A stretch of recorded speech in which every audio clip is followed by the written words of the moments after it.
I'm gonna start with the good graphics, image art. It's really different from that. I don't know what you call this type of art. Cutesy bubble art to horror art, which gets stale when you look at it for long enough, or just anime style. Very Bearing Studios crew did the voices of the characters here, such as Kennedy Durbin as Amelia, Edward Lutzley as Andrew, Estelle Sun as Medicine, Adam Yu as Conrad, Kiara Payne as Claire, Hikaru Kanzaki, the mysterious man. So the story starts off slow, which is understandable. You gotta get to know these characters first. At first you're like, what's the deal with Claire and Conrad? Like, we know Conrad and Madison are a couple, yet they act like they hate each other a lot. After a while we actually see what's the deal with them. Turns out they're ex-couples, but still, it's not good that Claire still hangs out with Conrad. Well, there's another believable explanation why. The point I'm saying is that some questions get answered after a while. Alright, so the plot summary is a group of friends finds a magical book from the shadows. You might say it's a book of shadows.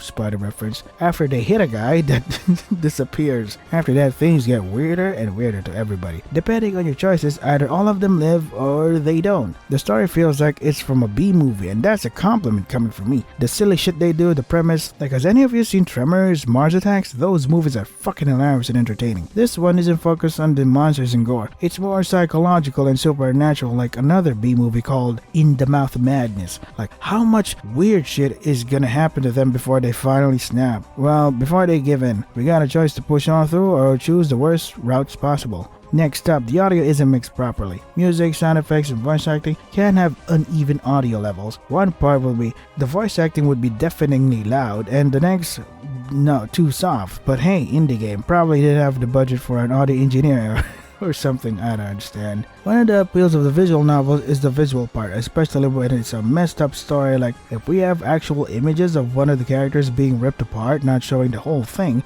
but maybe a tame version where we see a hand reaching out, or the devil with a bloody face with a white grin from torturing our character, that would have been good. We did get a few good images, like Madison hitting her head on a rock and we see her dying. That was pretty cool. More of that please. Like, you already got the writing part done, you just need to accompany it with a cool visuals too. Some parts of the writing do get repetitive, like there's this one part where Andrew wakes up and says, "Where am I?" And the next dialogue proceeds to say, "This place is not familiar to him," which is, that's the same thing.